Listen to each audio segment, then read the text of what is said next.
Ladies and gentlemen, this is a really, really special day for me, actually, because we have somebody who has 19 years worth of experience in television and an absolute story to tell. And In Conversation with Michelle Pascal is absolutely something that I've been really looking forward to doing. I'm really looking forward to really understanding the story of Michelle. Michelle's been credited in so many things on television, but actually to know the person behind the title and to really get an understanding of her journey. So this is In Conversation with Michelle Pascal. Welcome. Thank you very much for your time. I really appreciate it. Thank you. Hi. That's all Hi, right, Junior. no problem. How's things at the moment? How's 2021 treating you? It's good. Actually, we haven't stopped working. I've been working all the way through. There's part of me that kind of wishes I got furloughed for a little bit just so that I can rest. Is that a bad thing to say?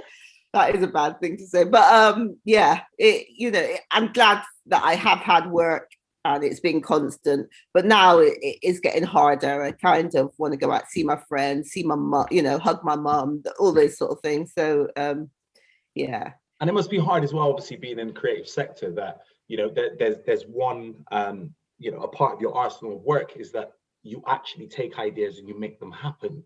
So being in a COVID world where you can't actually get to that realization of allowing things to happen must be really difficult for you. Yeah, we've had to change a lot of we've had to come up with new ways of how to film and how to still get those connections and it not feel weird on television. So yeah, it was a quick turnaround that was quite hard actually, because COVID happened and it was kind of, we've got to keep going. How are we going to do that? So that must be really, really difficult to stay creative, but actually your resources are quite limited because there are certain guidelines that you have to adhere to. So we begin your journey in conversation with yourself. And I've got a first cheeky question for you, and I do apologize about this. So how does a singer get into film? And I'm sure you had a hit as well. Oh God, I kept that under wraps even at the BBC. I'm sorry. But I was never a singer. I can't sing. I can't sing to save my life, but I know what you mean. I know what you're alluding to. I was a rapper. Oh, yeah. What kind of rap? Well, old school rap now, isn't it? Really? You was a rapper? Yeah, I kind of used to do a lot of competitions when I was young, yeah, back in the 90s, and used to win. And then I was in a band called D-Res, but it was a brilliant, actually, nobody's ever asked me that question because it was, yes! It was the most fantastic time of my life. I was really lucky because I was hanging out with, just music, people who were inspirational, massive Attack then, massive now, Tricky. They were all coming to the same studios. Moonflowers, which is another one, it's really nice. I can see the enthusiasm and you going back, and that's exactly how I wanted to begin the journey. So this is good, but please carry on. Yeah, we would hang out in studios and just sit around, people writing lyrics, people just listening to music, people making music. Now I look back, as you say, it's just you didn't realize it then, because you're young and you're just hanging out, and it was fun, but I didn't realize how good it would be, how good it was, until now I look back. Just being with friends, being creative and making music. And you just meet. Sorry, carry on. Well, yeah, you just meet people as well, so somebody would just walk into the studio that somebody else has met, and then she would start singing and you'd be like, wow, this beautiful, so yeah, amazing time, amazing. There is a single cover, and the song's something about skating on ice. Yeah. You know the one I'm talking about, right? You look very beautiful on that album cover. I've always hated the album cover, and on top of that, I've always actually hated the the record.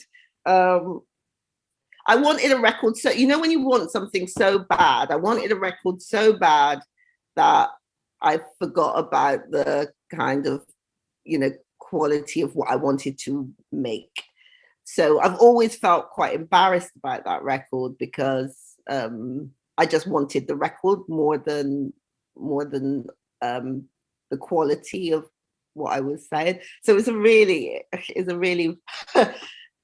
feels like a really childish rap, and I repeat it as well. Which Can you give it to us now, or is that too much to ask for? No, that's too you much. Can say it. Say what the rap is. You don't have to rap it, but say it. No, I can't. No, let's not go there then. I know I really threw you with that first question, and I do apologize. Yeah, after a few, I have to have a few drinks before I get. Oh, so that's your party trick, right? So that's the triumph card that you pull out when you need to make people go, "What? Michelle got lyrics? I can't believe this." Right? I see. Yeah. I see. But do you see that in that instance, now being as successful as what you are, that was a part of your journey to get into TV and film, because you had that enthusiasm, you had the need to be expressive, but maybe took a different direction? What was the transition like between being an artist, so say, and then getting into production and making things happen? So you see, I always wanted to be a director from the age of 12, I would say. I wanted to be a director. And it was a joke in my family, so we would all laugh about it. I never thought I would be able to do it. But I don't know, it's always kind of just been drawn to film, television. I even wrote to Grange Hill wanting to Wow. yeah. I was that passionate about it. I'd just write off letters to BBC programs that I wanted to work on. What do I have to do to get in? A producer came to our school. I went to St. George School, now Bristol Academy, and a producer came in and did a talk about the BBC and everything. And after she finished, I was the one that went up to her and I was going, "How do I get your job?" And but I was the only one. But because of that, she contacted the school and said, "We want to show Michelle around." So I got to go into the BBC and see. I think it was a Really Wild Show or something like that. Because it was live as well, live television, and I got to see it working. But then that was you were sold. You knew that, you felt as though you was drawn to that, because you mentioned that before. It was something within you was parallel to working in TV production. But at the same time, I kind of never thought it would actually happen, because how can you? I was rubbish at school, to be honest. Didn't have the I didn't have the grades to even carry on into college, far less anything else. At the same time as well, I'd left home. Me and my family, I had a strict family, I would say, and I left home, and so I had to get work. It wasn't the sort of, there was no path I could see that I would actually make film. And so music was another way of being that, of expressing myself, of doing something creative. But I kept on always getting drawn to television, I suppose. And what do you think it is, from the entry point of being introduced into television to the present 21st century? What keeps you in television? What is it? The opportunities? Is it the direction? Is it the creative control? What allows Michelle to be Michelle in her element, making things happen? I don't know. I think that I do love it. I love people's stories. I do love meeting people and hearing their stories. And I do enjoy directing as well. I kind of feel like what I'm doing is helping somebody tell their story. And I really love that. And it is that storytelling side of it. And that keeps me going. That keeps me, and you get to see wonderful, you get to travel, you get to see wonderful places, you get to speak to the top people in top places. I can't go into a museum now. I expect somebody to come and show me around to all the the regal attitude. I usually get shown around the British Museum. Yeah, I usually get shown around by the curator, and then it's like all the different bits that people don't usually see in these places, because there's usually, you know, rooms that are cut off from the public, and I always get to see those. I get to go up on the roof because, you know, it's about shots and stuff, you know, are there any good shots from the roof? I've just been up in lots of towers and on top. See some great views then, I take it. So because it's all about the shots, isn't it? And it's all about giving people an experience. Usually within television, you're giving them an experience that they wouldn't have by going there themselves necessarily. So what extra can I give the audience that, you know, they wouldn't necessarily get themselves? So, and you mentioned that you're really interested in obviously directing. Jackals, talk to me about that. Well, you see, when I said I wanted to be a film director, it was always in film. I thought that I wanted to make movies. I wanted to be Spielberg. And then in television, I found myself in news, which I never expected to be in news at all. And then I ended up in Bargain Hunt, Flog It. Your path taken a different direction. In all different ways. And actually, one of the things that happened in the newsroom, because people in news, it's not about the story you want to tell, it's the story you're given. So you get up in the morning, you arrive at 9 o'clock and you get given the story. And I think definitely with news, one of the days that, you know, it might be a story about, there was one story, it was about a horse marriage. Oh. And, you know, you're kind of like, okay, I got to do a horse wedding today. I've never heard of a horse wedding before, ever in my life. I know, which is, you know, why it was newsworthy, I suppose. You know, the end, you know, after the weather, that sort of funny story that you... And I was like, really, is this what I'm about? And but, you know, actually, those are the ones that also can be very creative, and you pull out all the creative. Another one was I had to go and film a guy, what was it? He had £1 million worth of Star Wars memorabilia in his house and around his house. So I had to go, you know, in the morning meeting. It was like, you're going to go and do this story. I was like, I know nothing about Star Wars. I don't You're going there like, I don't have a clue. I want to be Spielberg, but when it comes to actually his films, I have no idea what's going on. I have no idea. It's true. I have no idea about stuff. But like, but I went to his house, and he likes to dress up as well. He's got all the gear from the shows or from the films and everything, and so then, you know, it was kind of, because I walked out of the newsroom, you're like cursing, you know, was I supposed to be a journalist? You're sending me. I was kissing my teeth and everything. The West Indian facade came out very subtly. I like that. So I don't even like Star Wars. And then, I arrived, and then it was kind of, actually, I've got to do this now. We got to get on, you know, the piece goes out at 6:30 in the evening. You got to turn it around. So we got him to dress up, you know, and so, you know, here's Luke. I bet you were there like, why am I here? So we got him sort of to his normal self, and then he changed into Luke Skywalker, and then we went to his house, and he had all this memorabilia in his house, and all his family like dressing up too.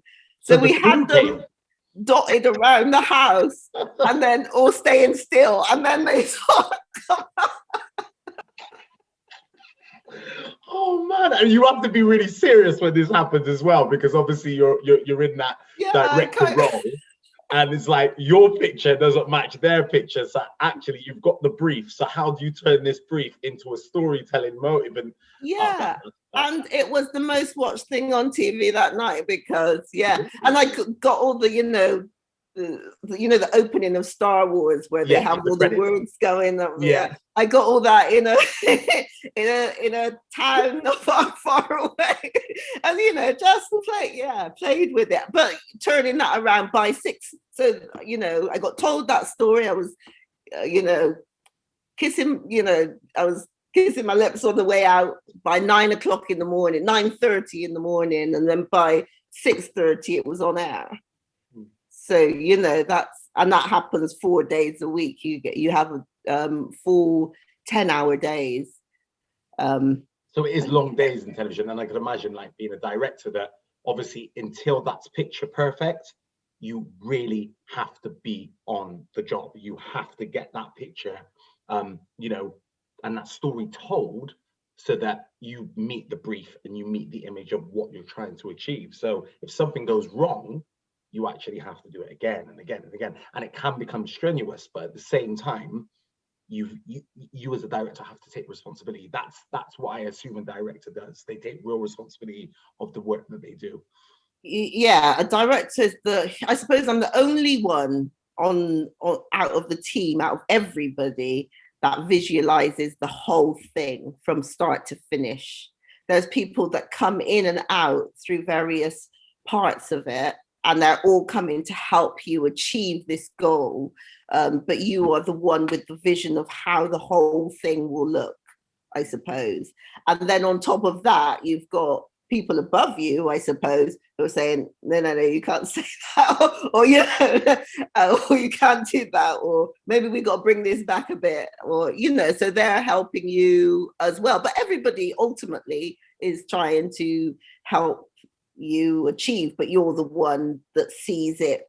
You're the one that's there when it's usually you've written it, so you've written the script for it. You've met the people that you might be interviewing or working with, so right through the process, and then you're there in the edit with the editor right at the end, and still making changes and still messing around there. So the whole process, you're the one person that sees it from that moment to that moment. And does it get annoying sometimes when you become so passionate about sharing the vision? It then goes to the editorial chain, and somebody says, "Nah, that's completely wrong." Yeah, that has happened. Yeah. And how has that made you feel in that moment? Because you gave 110%. You thought that you was creating something that was great, to then be told it's completely wrong.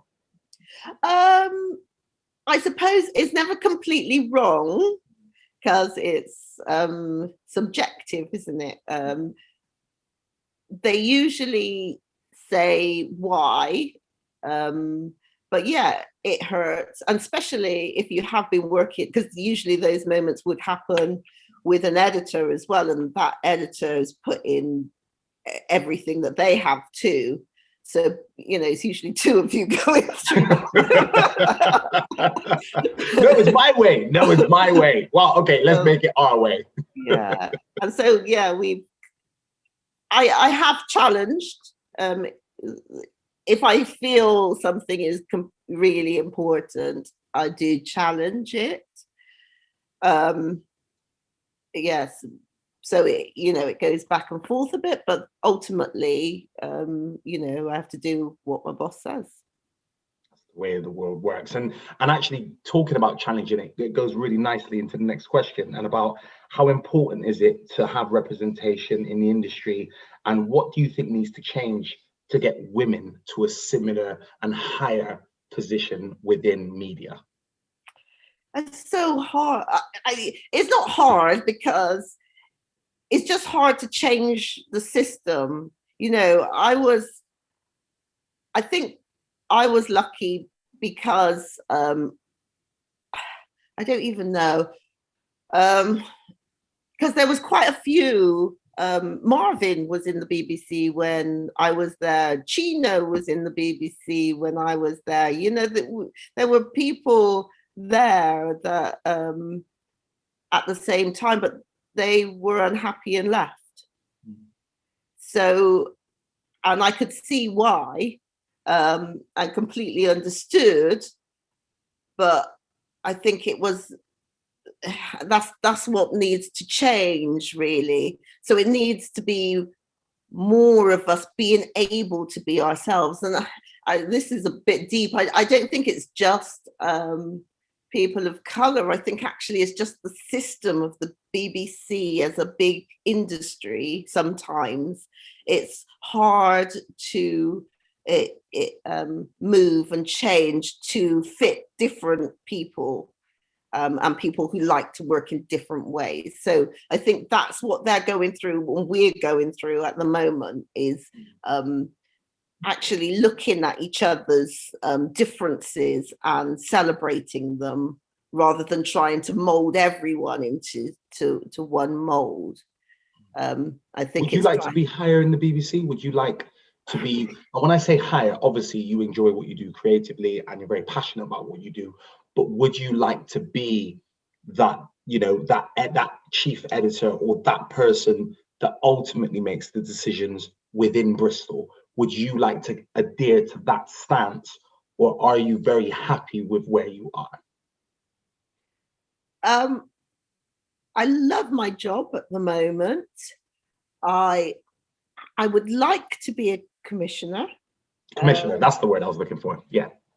So yes, I would like to be a commissioner. I still got a way to go before that, probably, because there's still different aspects of it that I need to learn, which I don't have yet, which I'm in the process of getting now. And I think part of the reason that I do want to be a commissioner is that, I would think I'd commission different things sometimes, and, you know, having those variety of things. But at the same time as saying that, you want to be something, you go and find out from the people who do that job more about it. So I've been speaking to other Black commissioners about their roles in the same, I speak to them, and they have said, it's what the channel wants, is not necessarily what. So again, it's not, I'm not going to suddenly become commissioner and be able to commission my ideas. Do you know what I mean? Yeah. Which is another realization, I suppose. You're working for the channel. What does that channel brief? What is it? What is Channel 4? What is BBC 2? What is, BBC 1? What do those what happens at 9 o'clock on BBC 1? What happens at 9 o'clock on Channel 4? What gets commissioned in those slots? Do you know what I mean? So that's what I'm getting my head around now. And so it's watching lots of stuff from lots of different channels and understanding how they work. Yeah. And it's really nice because you've been in the industry for a number of years now, 19 years. I mean, that is an arsenal of work, and you've seen infrastructure changes evolving all the time. And to be in a position now where you are really taking ownership in the direction that you're going in is really nice. And I thought about something when we were speaking earlier. You wanted to be the next Spielberg, and actually you intended that, you attracted that in a very quirky way with somebody who was very enthusiastic about Star Wars, but actually that story came back to you. So I have no doubt in my brain that you absolutely will be a commissioner. How you get there is yet to be told. But I think identifying from such a young age, because you know that TV is all I've wanted to do, and I've had, you know, my fair share of knockbacks, but I realize everything is timing in television. You know, when you think you're ready, you might not be ready, and you might need to just take a step back, and you might, as I was explaining to you before the call, you know, you might need to experience life. But then when you come back, because you have that wealth of knowledge about yourself and you're a bit more grounded, taking me, for example, I can really start to propel, and I can really start to aim in that particular direction. But I just thought it was really interesting that, you know, you wanted to be the next Spielberg, and actually you was around his work and you was like, what's going on? And then you was directing that piece. I think that was a very nice summary to your experience wanting to be Spielberg when you was younger. Yeah, you're right. So do you think there needs to be a higher proportion of female-led commissioners and female, and I know you've mentioned before about, you know, it's an array of people, but females being absolutely empowered to be the commissioners, you know, within media? Actually, there are quite a lot of female commissioners.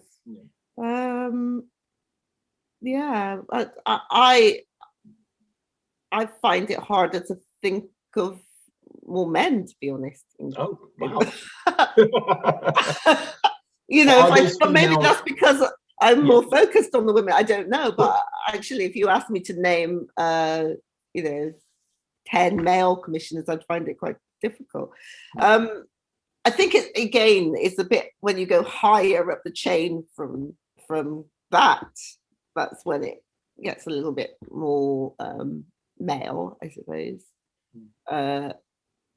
But actually around that level, it's I would say it's pretty split. And do you find it's people of color that are in those positions, or is it still very much you know, a certain demographic of people that are in that particular field as women? I think is massively changing. There's lots of people of color like me who've been in ITV, Channel 4, and of course most of us aren't staff anymore. Most people are freelance, so you move around from channel, from production. I'm probably one of the last that there'll ever be, because people are generally freelance at my level, definitely.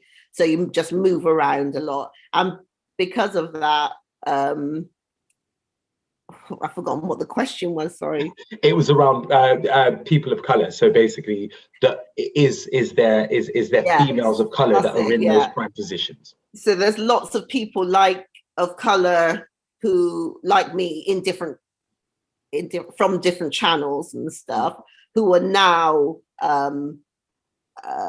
moving up the chain.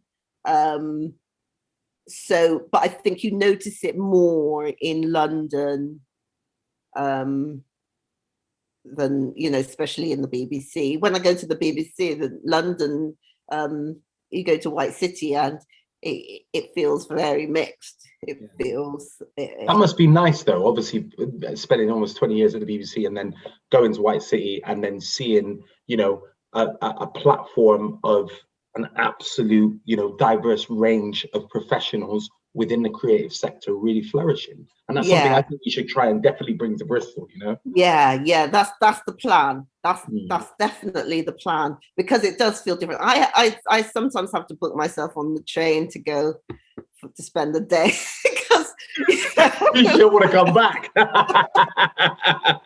I'm good up here, you know. I'm all right. Spend the day. Yeah, I love Bristol and I'd never leave, but you know, sometimes I just need to be surrounded by more diversity in Bristol. But that's definitely what's happening in Bristol. We're going to change it, so it will, you know, before my time is up, Bristol will be the same as that. Well, do you know what? You seem to attract everything you intend. So I absolutely believe you when you say that to me, Michelle. Absolutely, 100%. What needs to change to encourage people of color to basically come into the creative sector with regards to filmmakers, TV, and also like the creative industry? Yeah.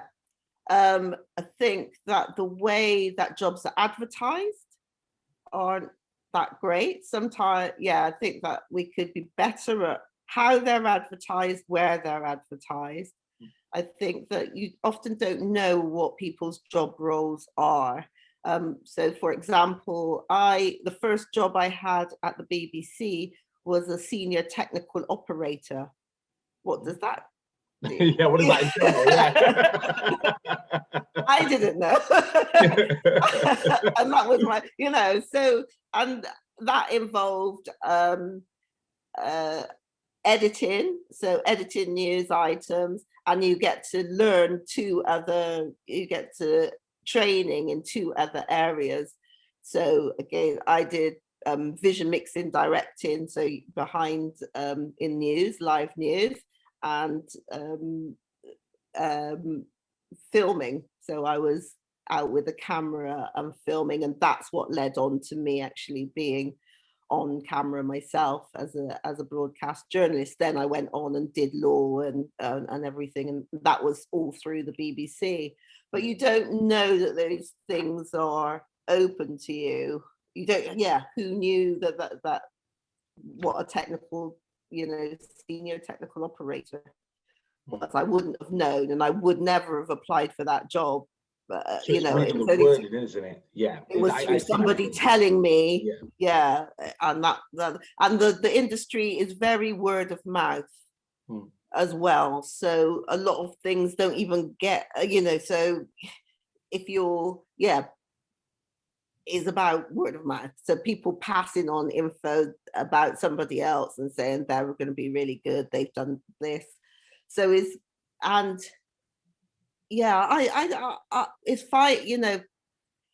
I think as well, like in a football ground, when you've got people who come out looking for, what do you call them when you've got somebody, scouts, football scouts, yeah. I think that's the other thing. So I think if you are from a diverse background, you need to be in the places where those scouts are looking as well, because it is a creative industry. You need to be doing something creative for people to spot you. And we spoke earlier as well, Michelle, about my time with the BBC as well, and how at the time I just wanted to be a face, and I just was like, yeah, just get me on camera. But it's so important to understand that whenever you're in front of the camera, you have to bring your own narrative. You have to bring a USP that really, really excels you in that particular field. So whether it's a scientist, whether it's a historian, whether it's somebody who really is technical driven around technology, there has to be a specialist that you have to be in order then to fit into the brief and then to be commissioned to make something. Would you say that times changed around that? I think it's got even more so. Yeah. If you want to be a celebrity chef, you need to have an Instagram doing celebrity. If you want to be a presenter on a food program, you need to be having done stuff on food. You need to have some expertise in food, and that's the same for anything. Presenters are not just faces anymore. Definitely not. And again, if you're looking for a presenter for a travel program, you're looking for somebody who's got connections with travel. That's what you're researching. People who out on Instagram, who's doing, who would make a good travel, and what would they be doing? Do you know what I mean? That connects with their story. So yeah, and I think again, people need to know how to find you, because so you need to be out there and already doing it, and then that's when the conversations can really start to happen, right? Yeah, because again, I can't turn around and say, well, I met this really great girl, I think she'll be great behind the camera. What does she do? No, I just like her vibe. I think her vibe's really nice. I think we should just bring her in on a freelance and then see what happens. Yeah, she was really good at reading the auto cue. Is not good enough. Completely understandable. Yeah. So in terms of what projects in 2021 have you got coming up? Yeah, I'm really excited actually, because again, I did this, so I'm making a short film with the BFI. Brilliant. We've just got funding for it. It's called Hats. I'm very excited, and that's hopefully being made in the next few months. But it's about my mum, and so it's based along a true story. So yeah, it's a 10-minute short. It will be my first. I wrote it as well. So it's the first time that I've written a drama script. The film I did before I produced, but this is writing and directing. So this will be, yeah, I'm very excited about that. Oh, nice. So that's kind of where your focus is. And I think that because it's something that you've written, something that you will direct, I think, again, you know, just by speaking to you, that will really evaluate you to a higher place within your own skills, because I think you've got 100% ownership of that. And someone has said, right, here's the funding for that idea.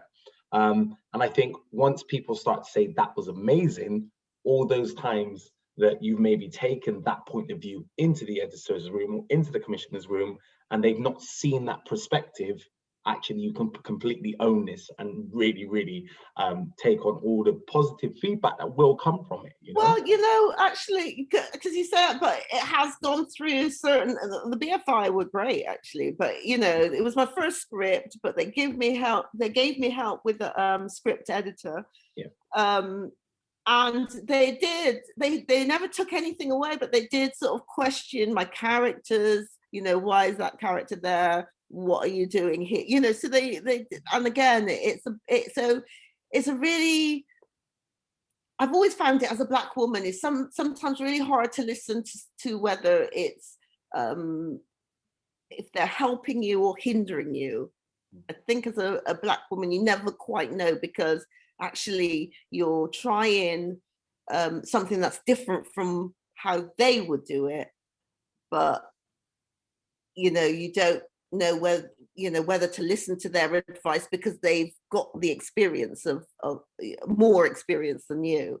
Yeah. So it's a really fine balance, and I think actually you've just got to listen to everybody and then process it and think about it and argue it through. Sometimes I've got two producers, one Black, one Irish, and we're great because we just